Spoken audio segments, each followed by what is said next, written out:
വന്ദനം ഷൂട്ടിംഗ് നമ്മൾ നടക്കുമ്പോൾ മോഹൻലാലിൻ്റെ പിറകെ ഓട്ടോഗ്രാഫുമായിട്ട് ബാംഗ്ലൂർ പാർക്കിൽ നിറച്ച ആൾക്കാർ. അപ്പോൾ മുകേഷ് അവിടെ നീ നോക്കിക്കോ, അടുത്ത വർഷമാകുമ്പോൾ ഇതേപോലെ എൻ്റെ പിറകെ ക്യൂ നിൽക്കും, നീ നോക്കിക്കോ ജഗദീഷ് എന്ന് പറയാൻ നേരത്ത് പെട്ടെന്ന് sir photo sir please sir. അപ്പോൾ മുകേഷ് എന്നെ ഒന്ന് നോക്കി എങ്ങനെ ഉണ്ട് എന്നുള്ള രീതിയിൽ അയാളൊന്ന് അപ്പം എടുത്തു ഇതൊരു തുടക്കം കണ്ടോടെ എന്നൊക്കെ പറയുന്നത് അയാൾ എന്നിട്ട് പറഞ്ഞു സാർ 3 copies 15 rupees.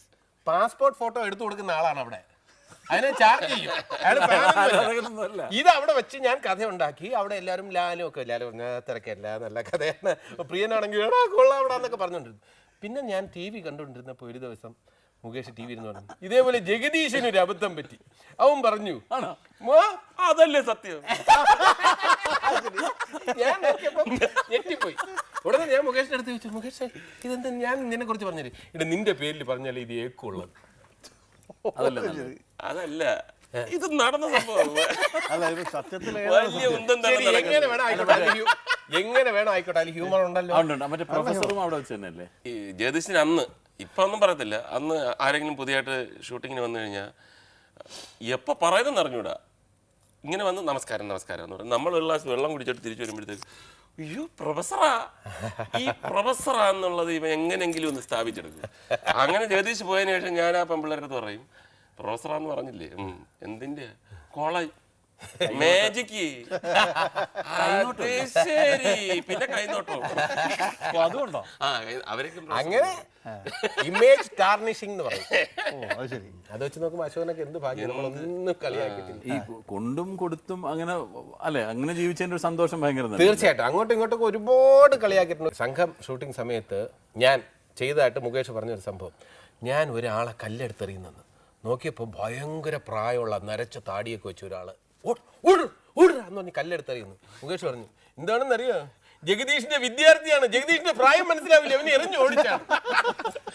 സത്യമാണ്. എന്ന് പറഞ്ഞാ ഒരു കാര്യമില്ല, ഈ ഒരു വള്ളത്തിൽ വരുന്ന ഒരാള് കംപ്ലീറ്റ് നരച്ച ഒരാൾ ഇങ്ങനെ വള്ളത്തിൽ വരുമ്പോഴത്തേക്ക് ജഗദീഷ് അവിടെ നിന്നുണ്ട്.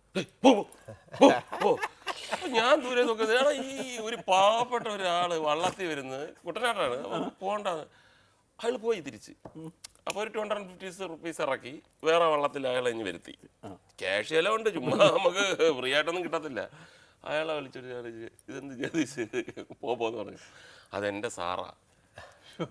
അല്ല ഇത് റിയാലിറ്റി ആയിക്കോട്ടെ, ഫിക്ഷൻ ആയിക്കോട്ടെ, ഫാന്റസി ആയിക്കോട്ടെ, എന്തുകൊണ്ടായിക്കോട്ടെ, ഇതിന് ഞാൻ അപ്രീഷിയേറ്റ് ചെയ്യുന്നു. പക്ഷേ എൻ്റെ വിദ്യാർത്ഥി കുട്ടനാട് എന്ത് ചെയ്യുന്നു?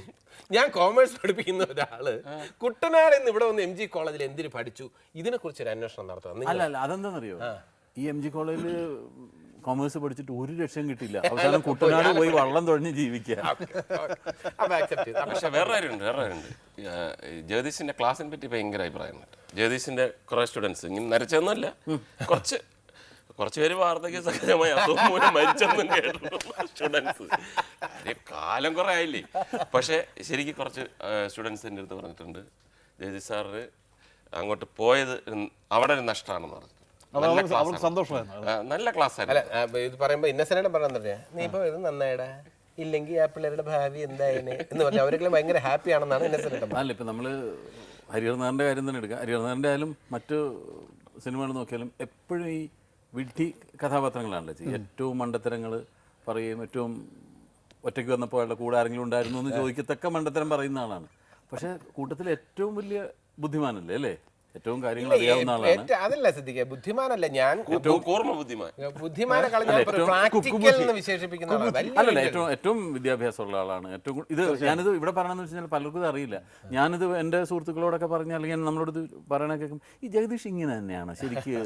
ഞാൻ ജഗദീഷിന് പിന്നെ സാറാണെന്നൊക്കെ എല്ലാവരോടും എന്നെ അടിച്ചില്ലെന്ന്. ജഗദീഷിന്റെ കോളേജ് അധ്യാപനം ആരും വിശ്വസിക്കില്ല. അല്ല അപ്പൊ ഞാൻ പറയുന്നത് ഏറ്റവും കൂടുതൽ വിദ്യാഭ്യാസമുള്ള ആളാണ്, അത് റാങ്കോടുകൂടി പാസ്സായിട്ടുള്ള ആളാണ്, വലിയ ഉദ്യോഗ പദവിയിൽ ഇരുന്നിട്ടുള്ള ആളുകളെന്നൊക്കെ പറയുമ്പോൾ ആഹാ അതെന്ന് ചോദിക്കുമല്ലോ. അപ്പോൾ അത് നമ്മൾ ജഗദീഷിനെ ഇരുത്തി തന്നെയാണ് അത് പറയുന്നത്. ജഗദീഷിനെ ഇപ്പോഴും ഈ പറഞ്ഞ പോലെ ഈ വയസ്സ് ഈ പറഞ്ഞ പോലെ ഒരുപാടുണ്ടെങ്കിലും ശരി, വളരെ പയ്യനായിട്ടാണ് എല്ലാവരുടെയും കാഴ്ചപ്പാടിൽ. അല്ല അത് ക്രെഡിറ്റ് അല്ലേ. പിന്നെ തീർച്ചയായിട്ടും പ്രായം ഞാൻ പലപ്പോഴും പറഞ്ഞു, പ്രായം എന്നൊക്കെ പറയുന്നത് നമ്മളെല്ലാവരും 4 പേരും കൂടെ ഈ ലക്ഷ്മി റായിഡത്ത് നമ്മൾ പറഞ്ഞു ഈ പ്രായത്തിൻ്റെ കാര്യം എത്രയാണ് എന്ന് ചോദിച്ചപ്പോൾ ലക്ഷ്മിയുടെ അടുത്ത് നമ്മളെല്ലാവരും കൂടെ സംഘടിതമായി പറഞ്ഞു പ്രായം എന്നുള്ളൊരു വിഷയമേ അല്ല നമ്മളെ സംബന്ധിച്ചിടത്തോളം നമ്മൾ എത്രയെന്ന് തോന്നുന്നു how do you feel what do you feel that is our age അപ്പോൾ അവർ പറഞ്ഞു I think you are very young. ഞാൻ പറഞ്ഞു അതാണ് ഇൻ ഹരിഹർ നഗർ തുടങ്ങി ടു ഹരിഹർ നഗർ വന്നതിന് ശേഷം എത്ര ഗീതാ വിജയനും ലക്ഷ്മി റായും വന്നു പോയി. ഇതിങ്ങനെ ഇവിടെ നിൽക്കണില്ല, അതല്ലേ ഏറ്റവും വലിയ കാര്യം. അല്ല അതിന്റെ ഒരു പിന്നെ ആളുകൾക്ക് മടുക്കാതെ ആളുകളെ ഹരിഹർ നഗറിൽ ഈ പ്രായത്തിനെ അതിജീവിക്കുക എന്നുള്ള ഒരു ചലഞ്ചായിട്ട് ഈ ക്യാരക്ടേഴ്സിനെ വിട്ട് ഏറ്റെടുപ്പിച്ചത് ഒരു നല്ല കാര്യമാണെന്ന് തോന്നുന്നു അല്ലേ? പിന്നെ ഒരു ടെസ്റ്റ് ഓഫ് ടൈം എന്നൊക്കെ പറയുന്ന ഒരു കാര്യമാണ്. പിന്നെ ഈ പറഞ്ഞാൽ ഈ മണ്ടത്തരം എന്ന് പറയുമ്പോൾ നേരത്തെ പറഞ്ഞു കേട്ടുള്ള കണക്ഷൻ ഞാൻ പറഞ്ഞില്ല, എന്നെ സ്വയം ഒരു വലിയ ബുദ്ധിമാനെന്ന് എനിക്ക് വിശേഷിപ്പിക്കാൻ ഇഷ്ടമല്ല, അതിവിനെയും കൊണ്ട് പറയല്ല. പക്ഷേ ഈ ഹ്യൂമർ കൈകാര്യം ചെയ്യുമ്പോൾ ഈ മണ്ടത്തരത്തിന് അതിൻ്റെതായിട്ടുള്ള ഇമ്പാക്റ്റ് ഉണ്ട്. ഈ ഹരിഹർ നഗറിൽ ഈ അപ്പുക്കുട്ടൻ്റെ അടുത്ത് നിങ്ങൾ 3 പേരും ഒന്ന് സിദ്ദിഖ് എന്ന നിലയിലും മുകേഷ് എന്ന നിലയിലും അശോകൻ എന്ന നിലയിലും ഒരു വാത്സല്യം തന്നിട്ടുണ്ട്. 2 ഈ ക്യാരക്ടേഴ്സ് എന്ന നിലയിൽ നിങ്ങൾ ഒരു സ്നേഹവും വാത്സല്യം അപ്പുക്കുട്ടനെ ഒന്ന് പ്രൊട്ടക്ട് ചെയ്യുക. അത് ഫസ്റ്റ് ഹരിഹർ നഗറിലും ഉണ്ടായിട്ടുണ്ട്, സെക്കൻഡിലും. അത് എൻ്റെ ക്യാരക്ടറിനെയും എൻ്റെ പെർഫോമൻസിനെയൊക്കെ വളരെയധികം സഹായിച്ചിട്ടുണ്ടെന്ന് ഞാൻ എല്ലാവരും പറയാറുണ്ട്. ഇപ്പോൾ ഈ ഒരു ടീം വർക്കാണ്. ഞാൻ എപ്പോഴും പറഞ്ഞിരിക്കാറുള്ള സംഭവമാണ്. ഇപ്പം ഈ ജഗദീഷിൻ്റെ നമ്മളിപ്പോൾ 4 പേര് ഒരുമിച്ച് അവർ എത്രയും സീനുകളുണ്ട്. പക്ഷേ ഇപ്പോഴും ഞാൻ നേരത്തെ പറഞ്ഞ പോലെ ഇപ്പോൾ അല്ല ഞങ്ങൾ അത് പറഞ്ഞിങ്ങനെ എന്താണ് നമ്മുടെ ആ ഡയലോഗ് ഉണ്ടല്ലോ, പൂക്കട ചെന്നിട്ടുള്ള സംഭവങ്ങൾ. ഒറ്റയ്ക്ക് വന്നപ്പോൾ ആ കുട്ടിയുടെ കൂടെ മറ്റാരെങ്കിലും ഉണ്ടായിരുന്നോ? എന്തേ ഒറ്റയ്ക്ക് വന്നപ്പോൾ ആ കുട്ടി തനിച്ചായിരുന്നു എന്ന് അശോകൻ അന്ന് അഭിനയിച്ചപ്പോൾ അശോകൻ അത്ര കോൺസെൻട്രേറ്റ് ഇല്ല. സിനിമയിൽ കണ്ടുകഴിഞ്ഞപ്പോൾ അശോകൻ അത് ഭയങ്കര ഇഷ്ടമായി. എനിക്കത് എത്ര സത്യത്തിൽ ഇപ്പം നമ്മൾ ഒരുമിച്ച് അഭിനയിച്ച സീനാണ് എനിക്ക് എത്ര കണ്ടാലും ചിരിച്ചിരിക്കുകയാണ്. അതുപോലെ മറ്റേ ഞാനായിരുന്നു അത്, ഞാൻ മായ എന്താണ് ഞങ്ങളിൽ ഒരാളായിരുന്നു അത് ഞാനായിരുന്നു.